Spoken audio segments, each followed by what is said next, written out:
Hello and good morning. Delightful day this is. We had an awesome night's sleep out here. Temperatures probably got down to about 40. We didn't run the heat in the RV and it was just very comfortable. Did some showers, had some coffee, and now we're out for a hike. We're gonna go over to Skull Rock and then from there up to the Split Rock Trail.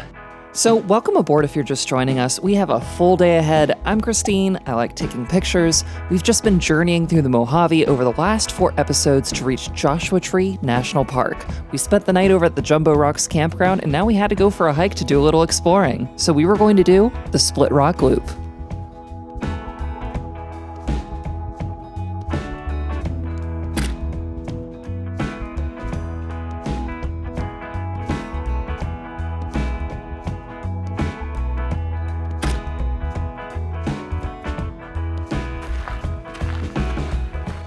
Well, here we are, the infamous Skull Rock. We'll work the angles a little bit and see what we're able to come up with. It's a little difficult with the sun right behind it. Maybe we can work with that to our interest and stand right where the rays are kind of cutting behind the rock and get something with a little bit of an eclipse of the rock. You just step back just a little bit more. A subtle move, but that move made for a much more interesting image.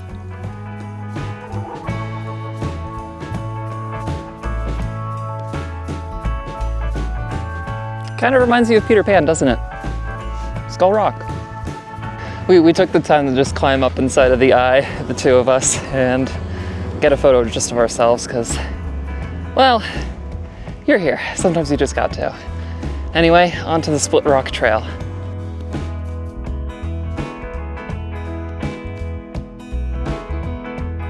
Not a bad way to be spending a morning out here.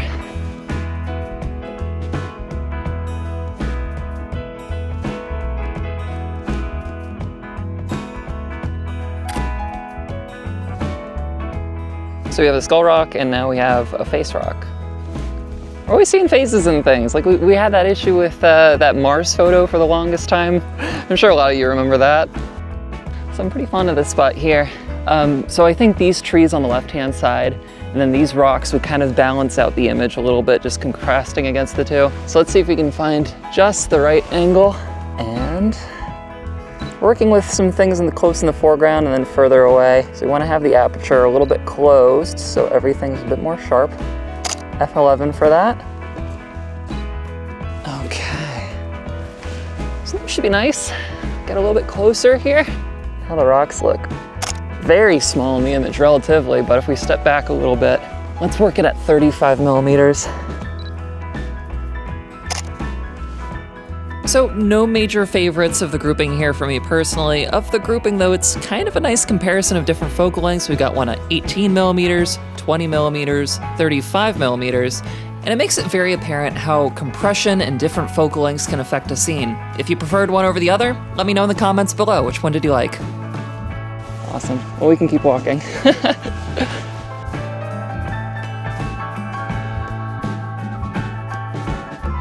And here we have a Joshua tree that exemplifies how I feel before I have coffee in the morning.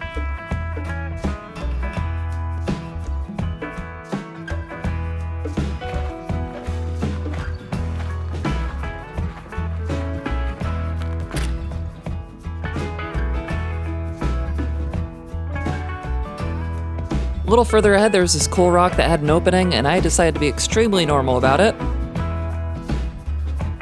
We have another opportunity just up here. So looking at the scene, I originally thought time for the long lens here, put it on 70 by 200, but even at 70 millimeters, it was just way too tight for the scene. So I went back to the 16 by 35 once more. Let's walk up a bit closer. Let's get one with the cholla first, and then walk up closer to the Joshua tree that's there.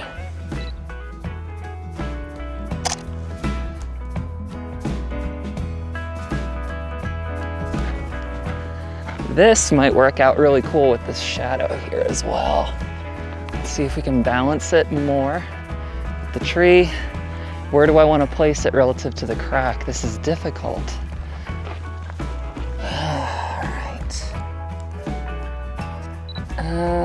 I'll take the photo, but I don't think that works so much. It's not balanced. We may not be able to use the cactus.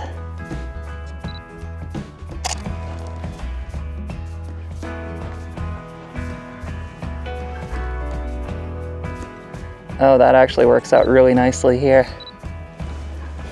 These very wide photos are very... Such small changes result in big changes in the photo.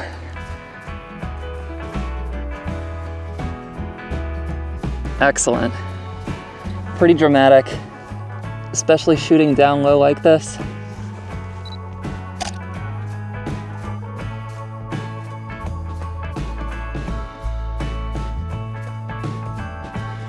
Okay, awesome. I think we'll like one of those for sure.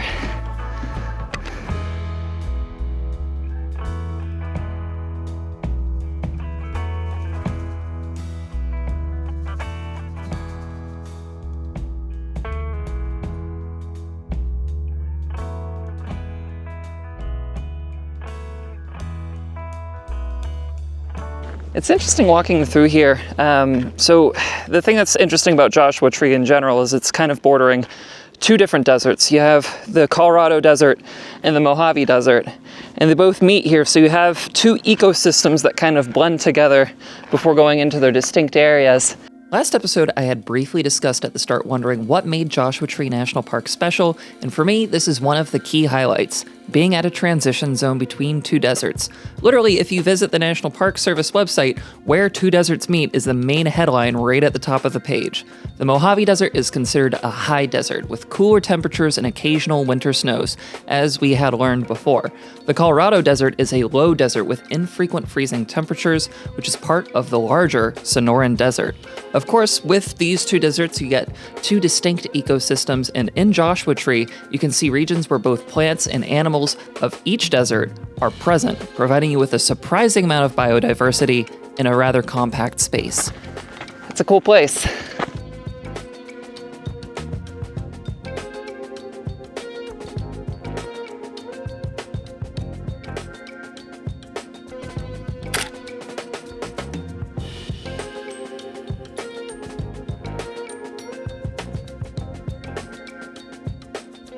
So they call this the Split Rock Trail, and we've been seeing feature after feature of split rocks. So we're not sure if it's maybe named after a particular feature, or they just decided, there's a lot of split rocks here, let's go with that. Good hike though, would recommend it.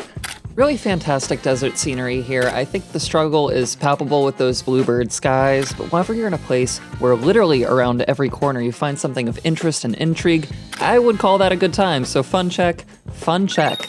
Still a lot of day to go though, so after lunch we hopped in the RV to head further into the park and do more exploring. We just finished having a nice lunch, and now we're out for a leisurely drive just to take in a few of the sights and see what we might be able to capture at the same time too. A number of interesting spots headed west, but still, those blue skies left something to be desired. Fortunately, we would be back through this way again tomorrow with some improved conditions. That'll be in the next video if you want to tag along. We thought about visiting the Keys View, briefly, then found our way over to the Hidden Valley Trailhead. This 1 mile loop is unique in that it's protected by being in somewhat of a recessed bowl. This has resulted in it having its own microhabitat. This is pretty neat. Certainly a hidden valley. We weren't planning on doing another hike at this point in the day, but 1 mile loop, kind of just like a walk over to the post office. Plus, these trails were so perfectly maintained. We got there, it was beautiful, difficult to resist, so we just decided to do the entire loop.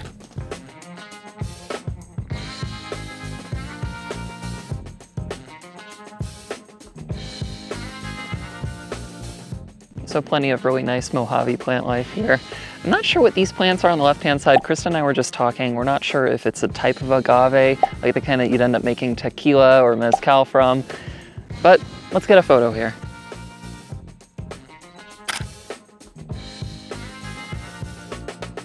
Let's keep enjoying our walk.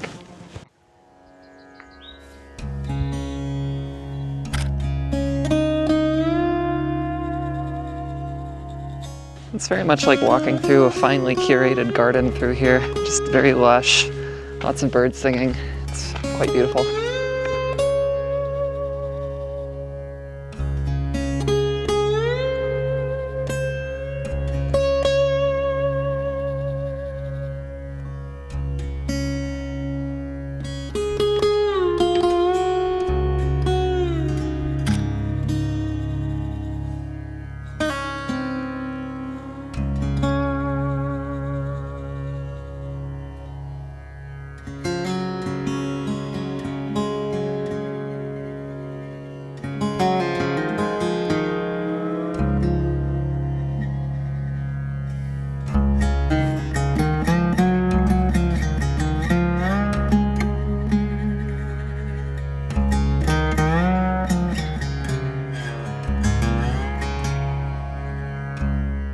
So that's it for the 1 mile walk. We ended up doing the entire thing. It's just so pretty. Anyway, we'll see what we end up doing next.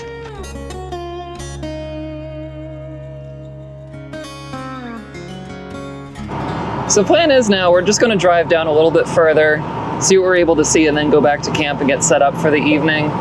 Still have a whole sunset to end up experiencing, and then later tonight I think what I'd like to do is set up the star tracker again, but with the 50mm, and see if maybe I can find a nice shot with a Joshua tree, and then do some astrophotography with the nice landscape of the Joshua tree in the foreground. Well, that's just one more spot.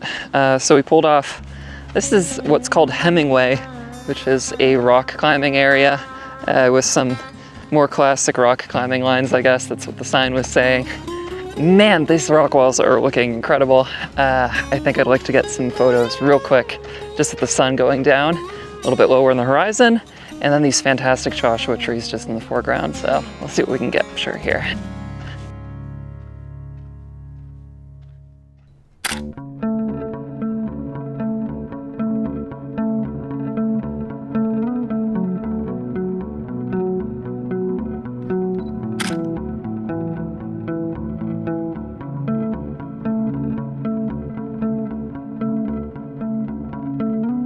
Tree there is just calling my name. Need to walk over and get a photo of it. It looks so pretty.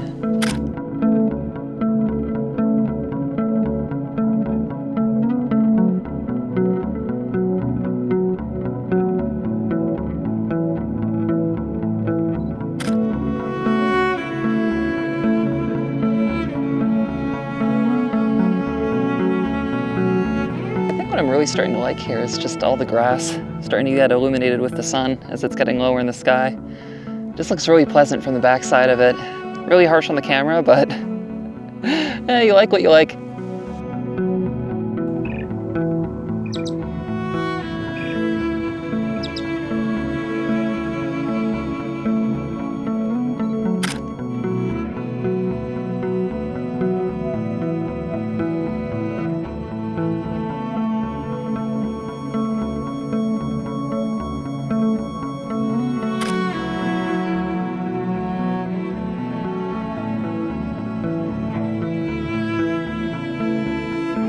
Probably not properly explored at all, but we're gonna start making our way back to camp here.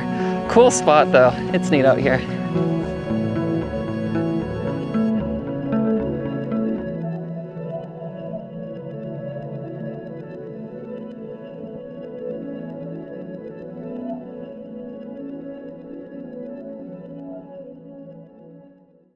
Okay, so we are back at the campsite and the fatigue is setting in pretty strong at this point in the day. We had a sizable hike this morning and a nice nature walk this afternoon, so I think we're just going to relax a little bit this evening, and then once the sun goes down, the stars come out, we'll scope around the campsites. It seems like it's a lot quieter here tonight, and we'll try and do a little bit of landscape astro with the 50mm lens. On to another night of astrophotography. Though, about what I said about being a quieter evening, it wasn't. Think of it as more of a soundtrack to the evening. Really, I loved hearing the coyotes out and about. The initial plan of the 50mm lens didn't work out. I was really interested in using the wider 1.8 aperture, but it wasn't going to work out with the subject I had picked and the topography. So the 14mm lens went back on the 5D Mark IV. The 77D, which is a crop sensor, took the 50mm lens for some ambient time-lapse. My initial plan was the same it has been in the previous episodes, where I would create a star trail image, which worked flawlessly.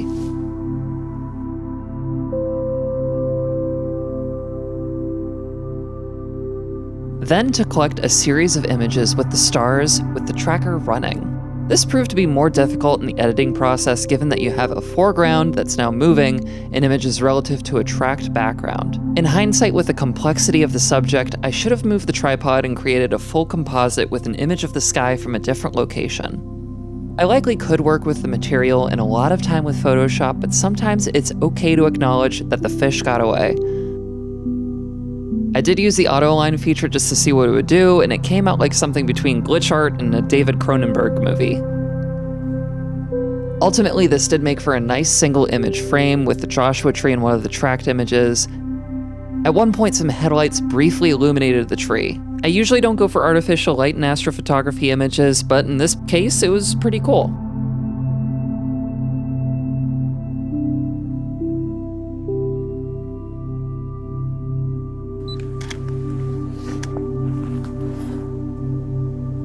That'll work. That will work. All right. For somebody that lives in a Bortle 8 zone, which is some pretty heavy light pollution, I am forever grateful for these moments that are unfortunately few and far between. Through the school of trial and error, I feel like I learned a fair amount about landscape astrophotography, post-trip, and post-editing, so I'm looking forward to taking these lessons in the future.